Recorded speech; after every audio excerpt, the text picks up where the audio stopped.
Welcome back, folks. I am loving Dallas right now. The action is insane. The city is beautiful. There's so much good food here. Also, the new phone has arrived. The Sony Xperia 1 Mark V. Supposedly the best camera on the market. In fact, let's change over to that right now. Here it is. A little bit dark, but I think we can fix that. Cool. So, anyways, I've been growing this out. Not as a style choice, more of a I forgot my charger for the electric razor at my last Airbnb, so oh well. I'm gonna bring you guys around. We're gonna check out Dallas today, and I'm gonna use this new camera and see how it works. I've heard really good things. It's supposed to be better than the iPhone 15, whichever one the new one is, at quite a few different little things. Also, I spent pretty much every dollar I made off YouTube on this phone, so I'm gonna get the most out of it. Let's head on over to the Arboretum.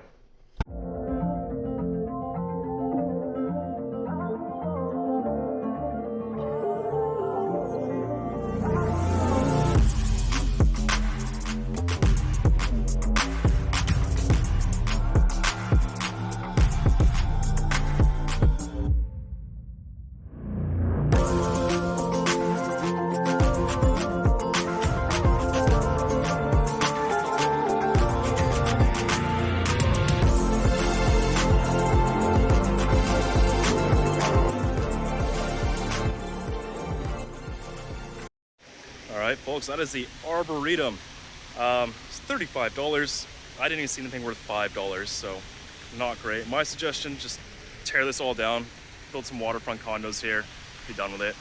But how about this camera, eh? Maybe a little bit overkill for a poker vlog, but speaking of poker vlogs, let's get straight into some hands. This is the biggest win I've ever had at a 2-5 session, and it's a fun session.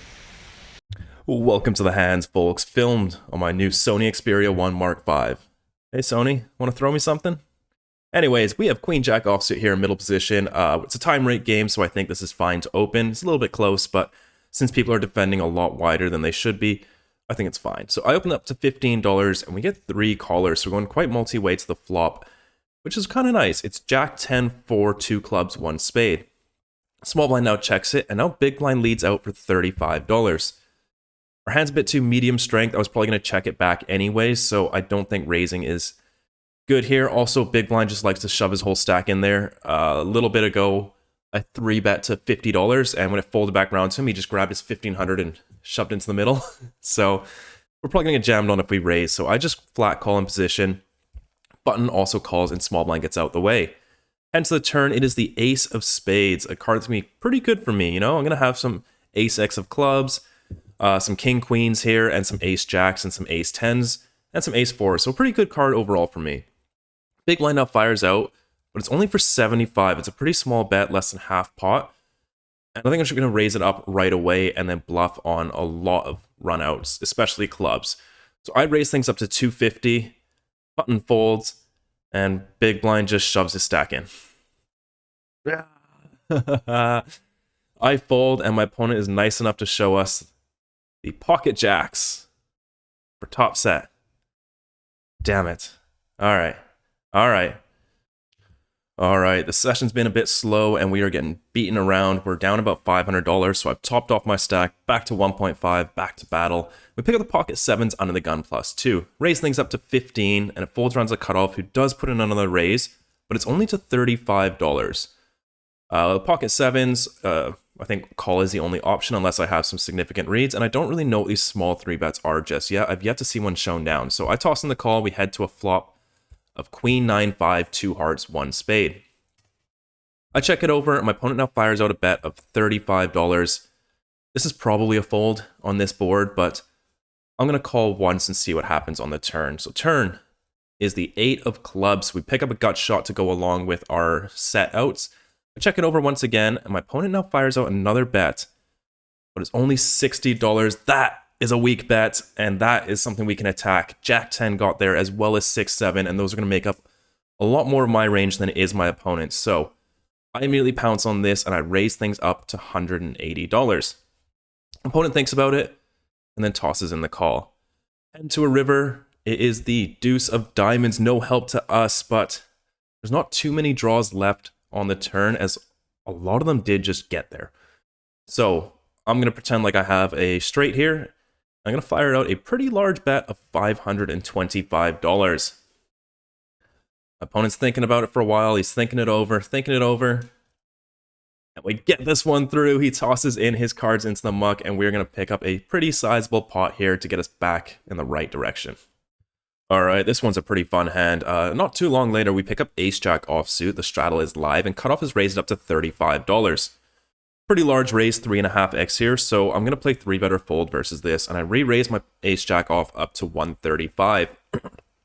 Folds round, and now we get a cold caller from the straddle, and then cutoff also makes a call. So we're going 3 ways now to a flop with Ace-Jack off. This kind of sucks, but it comes down King 9-4 rainbow. It checks to me. I don't like range betting on multi-way flops, but this is a pretty good flop, all things considered. We're worried about pocket nines mostly. So I fire out for 100. It doesn't need to be big. The pot's already huge. The cold caller calls, but the original raiser folds. So pretty good situation. We go to the turn. It is the deuce of diamonds. We don't pick up any equity. My opponent now checks it over once again. I look over to stack. I think we're about 2 or 3 SPR here. I can't remember exactly. And I don't like firing out no equity bluffs, but sometimes you just got to play street poker. You know, he cold called. This can't be too strong of a range. Maybe going to have king queen suited sometimes, but other than that, it's just going to be tough for him to continue, as his range is probably going to be made up of pocket pairs between queens and tens. So I'm going to go for it. I'm probably going to give up rivers, but I fire out a large bet of $475 to set up the river jam. Opponent's thinking it over, and it looks like he almost snap called. He was really close to snap calling it. He's thinking it over, and lucky for us, he releases. Get that one through, and we are going to be back to even. Okay, this is a fun one. Something I've been trying to implement in my game is going thinner for raises on flops and turns. So we pick up King 5 suited in the big blind. A hijack is raised, cutoff is called. This is a fine defense, so we go 3 ways to a flop of King 7-4 rainbow. Check it over, and action checks all the way through. So we're heading to the turn, and it is the 3 of hearts. So we do pick up a gut shot as well, so our equity's not bad here. But I'm going to check this over once again. Now the original raiser fires out a half pot bet of 20, cutoff calls, and it's back on us. And players just aren't checking back enough kings on the flop, so I think this is a clear raise for value here. We also have some backup with the 6, so I raise things up to $80, hijack calls, and cutoff folds. So we're heading to the river. It is no help to us. It's a 10 of spades, but it doesn't change much. And I think we got to let our opponent have a chance to bluff here, as we're not really going to be getting called by too much here that we beat. So I think giving him a chance to bluff is the right play here. So I check it over. Opponent thinks about it for a bit and then checks it back. I show, and it is good. It's nice to be getting these thin raises in, but I need a lot more work on this part of my game. The under the gun straddle is live. Low jack has raised up to 30. We look down at pocket queens. Good enough for a raise. I bump things up to $100.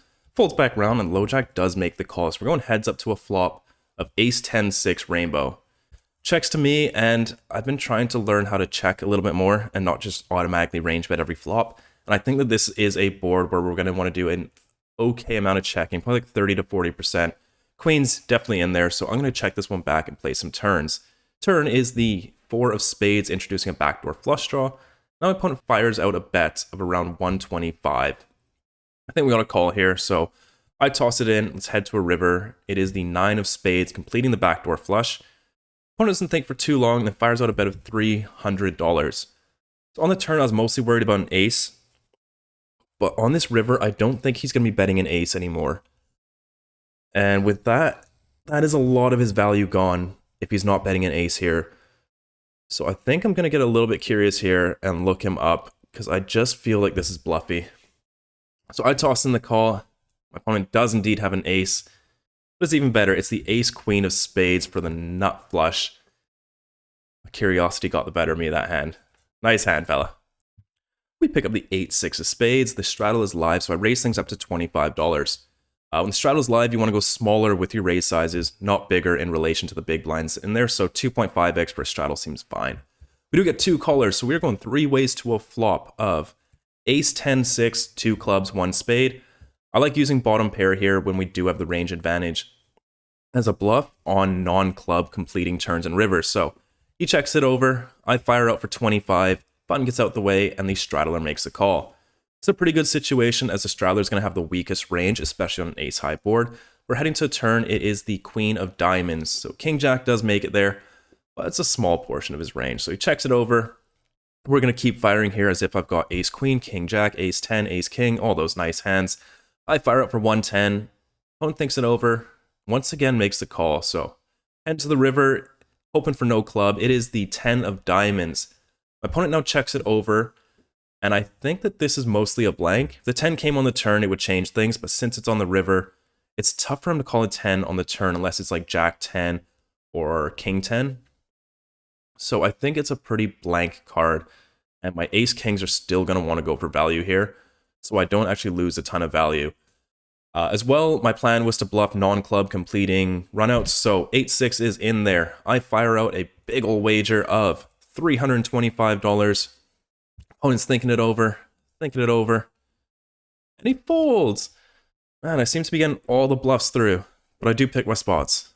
I'm not just firing away like an animal, but on to the next hand.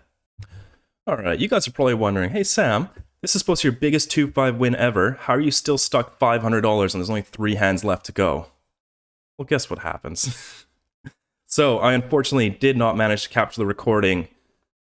Damn new phone. But, low jack is raised up to 65 over a limp with a straddle live. I'm going to toss in the call with the pocket 3s on the button here.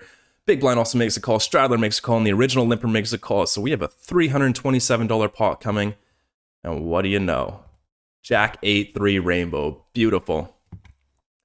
Unfortunately, though, action checks all the way around to me, and I'm going to have to do the betting myself. So, 1/3 pot is always my size for flops multi-way, unless I got a serious read. I fire up for 100, and only the under-the-gun player makes the call. So we're heading to the turn. It is the 7 of spades. Now my opponent's in the tank, which is a little worrying because 9-10 did just get there. Now he fires out a small bet of 140. This is really small. If you see here, he's got 1,000 behind, so we're looking at about 2 SPR when he makes this raise. 2 SPR, you want to bet around 60% to get it all in by the river, so we want 60% of 525, which is something like 350, I think. So I'm going to have to raise here, but it doesn't have to be big. I just want to get it all in by the river, so I raise things up to 325, right? Beautiful size. My opponent makes the call.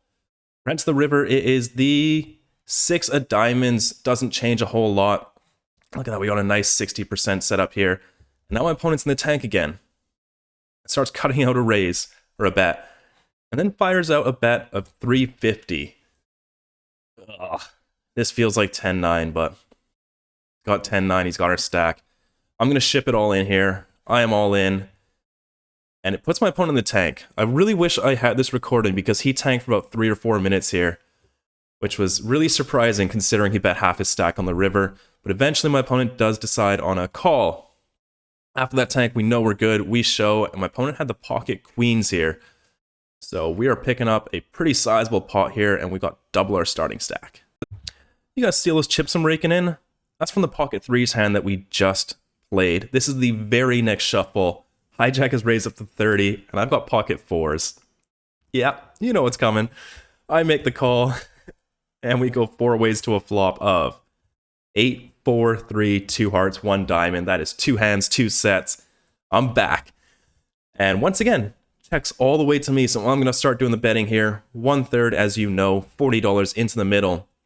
Only the straddler makes the call, so we're going heads up to the turn, which is the 7 of spades. So 5-6 did get there, the most obvious straight draw. My opponent now checks it over, and straight be damned, I want to get the maximum here. So I'm going to fire out a very large bet of $300, 1.5x pot. My opponent doesn't even think for too long, maybe like a minute, and tosses in the call. If we get a really safe river, I'm probably going to jam all in. Sounds all right. But the river is the 8 of clubs, so it does introduce a few hands that do beat us, namely 8-7. Since he is the straddle, he can have all the 8-7 offsuits. If this guy was in any other position, I would probably jam. But just because 8-7 offsuit is in there, I think it's getting a little bit thin. Anyways, my opponent checks it over.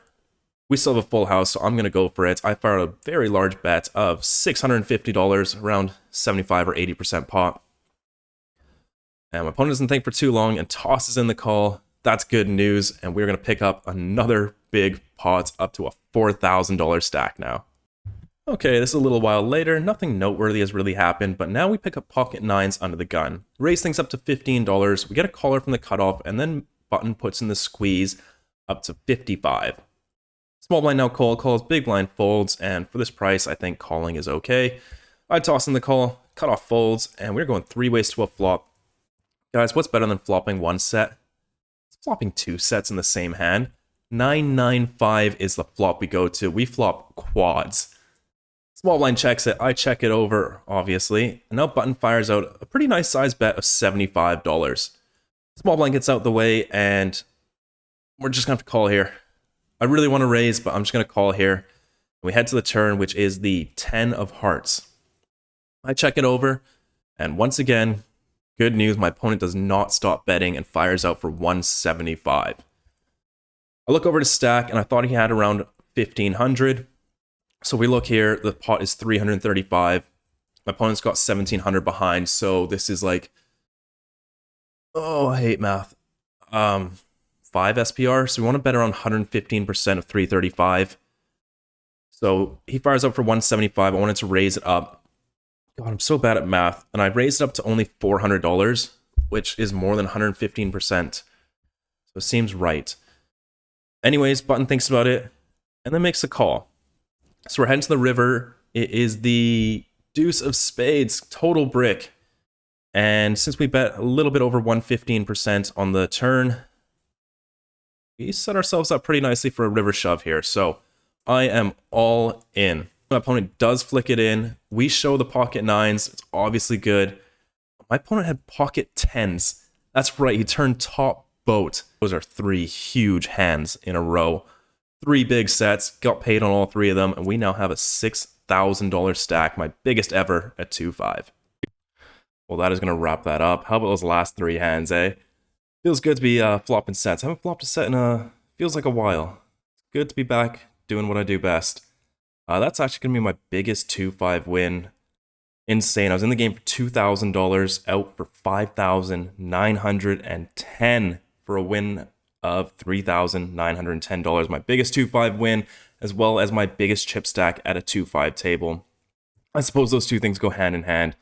We started today with $49,731 in the bankroll, and we're going to cross the 50,000 US mark today to bring it up to $53,641. I reckon we finish the bankroll challenge before episode 100, especially if things go well in the live stream. I'm calling it right now. But thank you guys so much for watching. I'll see you guys on the next episode, and please just like, subscribe, do the things. Thank you so much. See ya.